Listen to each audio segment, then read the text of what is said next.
Morning News at 7.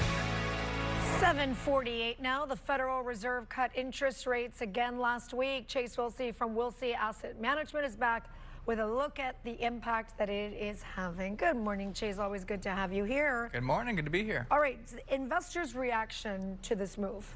Yeah, I was kind of surprised somewhat by it, I guess, because the Fed came out, they cut interest rates. A lot of times when people hear there's going to be an interest rate cut, they expect the market to go up. Yes. But it was actually the opposite. You had a pretty sizable decline right after the announcement that the Fed decided to cut interest rates. Interest rate decisions, how does it, for those that may not understand what you were just saying, expecting markets to go up or down, how does it affect the direct correlation between the two? Yeah, I mean, when you look at the economy as a whole, the reason people get excited about interest rate cuts is it essentially should lower the cost of borrowing. Right. So then that should lead to more expansion from businesses, more hiring. People should be able to maybe spend more money because you get maybe a pay raise, maybe borrowing rates are lower, so you can take on more debt to then go fuel the economy. That is kind of where the excitement comes from lower interest rates, is the opportunity for potential expansion. Is this going to happen again before the end of the year? You know, this is where it gets really interesting, and this is actually why the market was negative after the rate cut. Going into the meeting, it was expected that the Fed was going to cut interest rates, but there's a 90% chance that they were actually going to cut interest rates again in December. Well, after the meeting, Fed Chief Powell came out and said it's not a foregone conclusion that we're going to have a rate cut in December. And also we had one dissenting member, Mr. Schmid, who actually voted against a rate cut. So we're kind of starting to see maybe there won't be a rate cut in December. And as I said, there was a 90% chance heading into the meeting for the 90% cut. Then after the meeting, it dropped to 67%. So we've seen quite a pullback in that. And the market is always forward-looking. That's what people need to remember. Everybody knew the Fed was going to cut rates at the last meeting. It was more about what's going to happen at the December meeting.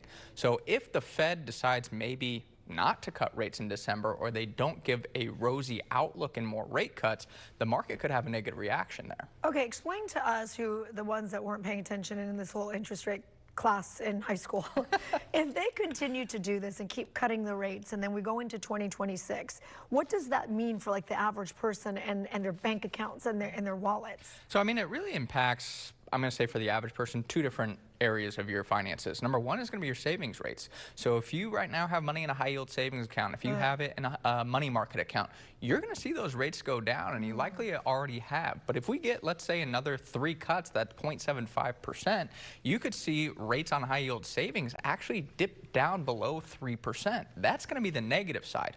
The positive side is with rate cuts, generally borrowing rates decline. So we talk about auto loans, talk about homes. Generally, you can see that, especially now we're seeing the Fed maybe loosening up on what is known as quantitative tightening, which that should help with the long end of the yield curve. That's what's going to help the 30-year fixed mortgages. But we've seen a lot more shift towards ARMs, or adjustable rate mortgages. That's going to be more impacted by the short end of the curve.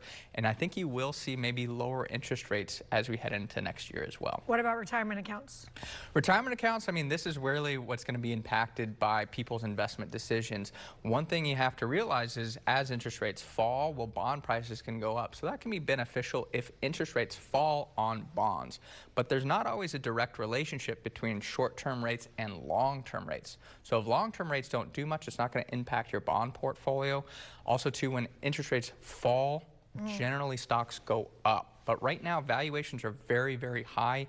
I don't know if we've seen levels this high on the valuation front during a rate cutting cycle, which kind of gives me pause to be overly ambitious about what returns can be over the next 12 months. Well, we're grateful we have you to explain all of this that I'm sure most people don't even understand, but we have Chase. Thank you for being here. We appreciate it. We'll take a short break. We'll be right back.